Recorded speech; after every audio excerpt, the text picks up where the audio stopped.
욕망은 언제나 잔잔한 호수의 백조 같습니다. 조용한 척하지만 안에서는 온통 요동치죠. 사람들은 그걸 다스리려 애씁니다.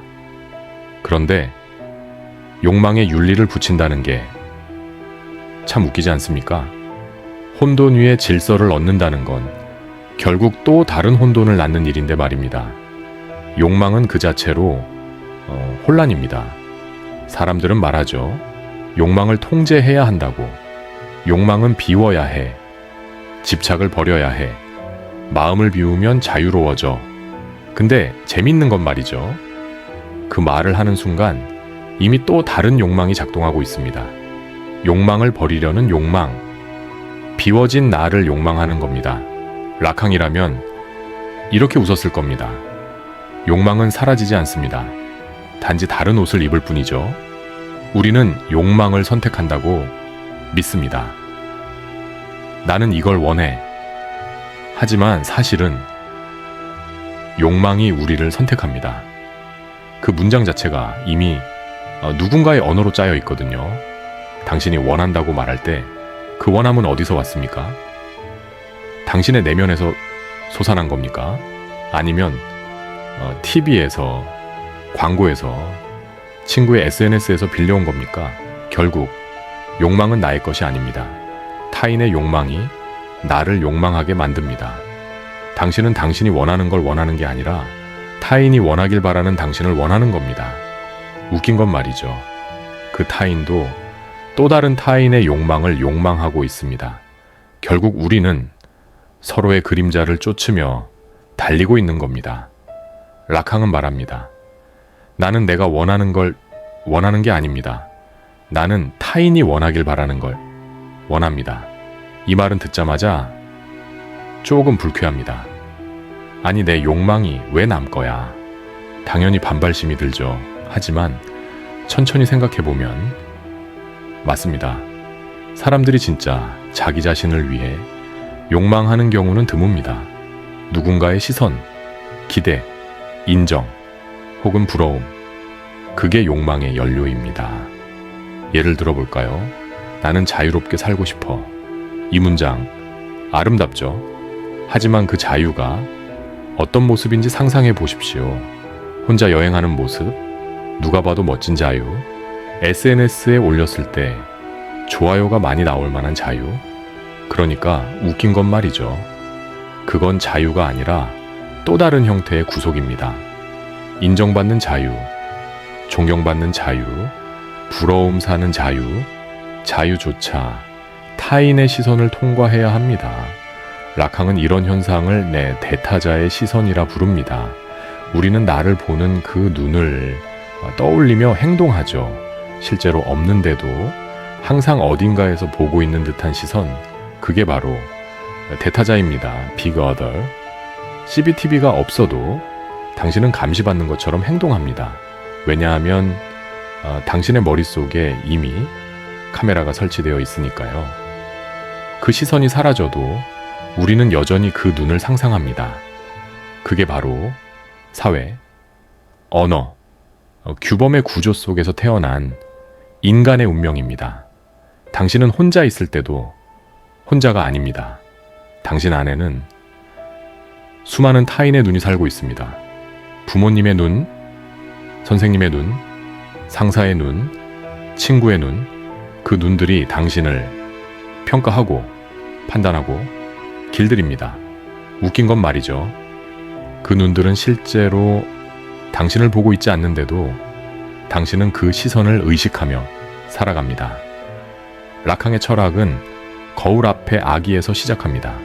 거울 단계, 미러 스테이지. 유아가 처음 자신의 전신을 보고 저게 나야 라고 인식하는 순간 자아가 생겨납니다. 그런데 문제는 나는 진짜 내가 아니라 거울 속 이미지라는 거죠. 즉, 나는 나를 통해 나를 아는 게 아니라 항상 타자의 시선을 통해 나를 구성합니다. 거울 속의 아기는 통합되어 보입니다. 팔다리가 조화롭게 움직이는 것처럼 보이죠. 하지만 실제 아기의 몸은 아직 조각나 있습니다. 팔은 제멋대로 다리는 또 제멋대로. 그런데 거울 속에 저 완벽한 나를 보면서 아기는 착각합니다. 나는 완전하다. 그 오해된 동일성이 자아의 출발입니다. 우리가 나는 나다 라고 말할 때 그건 이미 누군가의 시선 속의 나를 말하고 있는 겁니다. 이렇게 형성된 나의 세계가 상상계입니다. Imaginary Order, 완전한 자아, 온전한 통합. 그건 사실 착각의 평화입니다. 나는 괜찮은 사람이다. 나는 잘 살고 있다. 나는 나름 자유롭다. 그 모든 말에는 어딘가 보이지 않는 균열이 있습니다. 그게 바로 결핍입니다. lack, 결핍은 부끄러운 게 아닙니다. 라캉에게 결핍은 존재의 틈, 즉 내가 살아있다는 증거입니다. 완전히 아니라 진행 중이라는 뜻이니까요. 웃긴 건 말이죠. 사람들은 그 균열을 필사적으로 숨깁니다. 화장으로, 옷으로, 말투로, 직함으로. 나는 괜찮아 보여야 해. 하지만 그 괜찮음도 결국 타인의 기준입니다. 당신은 당신이 아니라 괜찮아 보이는 당신을 연기하는 겁니다. 라캉의 철학이 흥미로운 이유는 그가 욕망을 단순한 감정이 아니라 언어의 구조로 본다는 점입니다. 무의식은 언어처럼 구조화되어 있다. 이게 라캉의 가장 유명한 문장 중 하나입니다. 우리는 말을 사용한다고 생각하지만 사실은 말이 우리를 사용합니다. 사용이 아니라 사용당함이라는 겁니다. 사랑해, 괜찮아, 잘 지내. 이 익숙한 단어들 속에 이미 사회의 문법이 숨어 있습니다. 언어는 개인의 것이 아닙니다. 우리가 말하는 순간 그 말은 이미 사회가 우리에게 허락한 틀 안에서만 가능하죠. 예를 들어볼까요? 나는 자유롭고 싶어. 이 문장을 말하는 순간 당신은 이미 자유라는 단어가 지닌 사회적 의미에 갇혀 있습니다. 자유가 정확히 무엇인지 당신은 알고 있습니까? 아니면 그냥 자유라는 단어가 주는 느낌을 욕망하는 겁니까? 결국 상징계는 심볼릭 오더는 나를 사회적으로 구성시키는 또 하나의 감옥입니다. 하지만 이 감옥 없이는 나도 존재할 수 없습니다. 언어가 없으면 나도 사라집니다. 생각조차 언어로 하니까요. 그렇다면 질문은 하나죠. 어떻게 말의 틀 안에서 내 말을 할 수 있을까? 웃긴 건 말이죠. 이 질문조차 이미 누군가의 언어로 짜여 있습니다. 우리는 언어의 감옥에서 탈출할 수 없습니다. 하지만 그 감옥 안에서 조금 더 넓은 방을 찾을 수는 있습니다. 그게 라캉이 말하는 주체의 자리입니다. 라캉에게 진짜 자유는 욕망을 버리는 게 아닙니다. 욕망을 응시하는 겁니다. 욕망은 끊을 수 없습니다. 억누르면 다른 이름으로 돌아옵니다. 명상, 성공, 관계, 심지어 도덕까지 모두 욕망의 또 다른 변주입니다. 나는 욕망하지 않을 거야. 이 말 자체가 이미 욕망입니다. 욕망 없는 나를 욕망하는 겁니다. 그러니까 욕망은 악이 아니라 에너지입니다. 문제는 욕망이 나를 대신 말하게 두는 겁니다. 나는 이걸 해야 해. 이건 내 길이야. 그 말 속에 숨어 있는 건 대타자가 원한 나를 살아가는 무의식입니다. 당신은 당신의 길을 가는 게 아니라 타인이 당신에게 그려준 지도를 따르는 겁니다. 욕망을 부정하지 않되 그 욕망이 나를 대신 정의하지 않게 하라. 그게 라캉이 말한 욕망의 윤리입니다. 결핍을 두려워하지 말고 그 결핍을 삶의 원동력으로 삼는 것.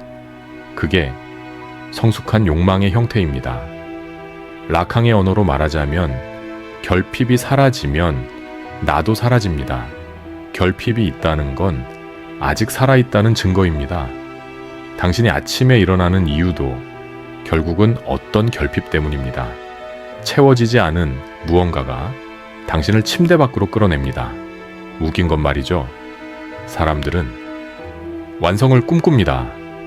이것만 이루면 완벽할 거야. 하지만 완성된 인간은 없습니다. 우리는 모두 미완입니다. 그리고 그게 어쩌면 우리가 계속 살아갈 수 있는 이유일지도 모릅니다. 사람들은 욕망을 적으로 둡니다. 나는 더 이상 욕망하지 않을 거야. 하지만 웃긴 건 말이죠. 그 말 속에도 이미 욕망이 있습니다. 욕망하지 않으려는 욕망. 라캉은 이렇게 말합니다. 욕망은 인간을 불안하게 하지만 그 불안 덕분에 인간은 살아 있습니다.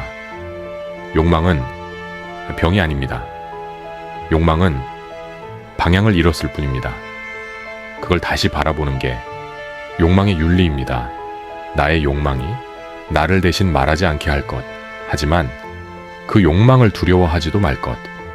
그 사이의 긴장, 그 거리감 속에서 비로소 진짜 나가 드러납니다. 욕망을 반려하는 겁니다. 반려가 아니라 반려라는 거죠. 거부하는 게 아니라 함께하는 겁니다. 하지만 주도권은 당신이 쥐고요. 마지막으로 이렇게 말할 수 있겠죠. 나는 욕망을 버리려 했지만 욕망이 나를 붙잡았습니다. 그래서 그냥 같이 걷기로 했습니다. 한 손엔 욕망을, 다른 손엔 이성을 들고 걷는 겁니다. 그게 라캉의 철학이 우리에게 남긴 메시지입니다. 욕망은 혼란스럽지만 동시에 인간적인 겁니다. 결핍은 괴롭지만 동시에 살아있다는 증거죠. 우리는 결핍을 영위하며 살아갑니다. 아니, 연기하며 살아갑니다. 완성을 미루면서 오늘을 살아가는 겁니다. 그게 우리네 삶이니까요.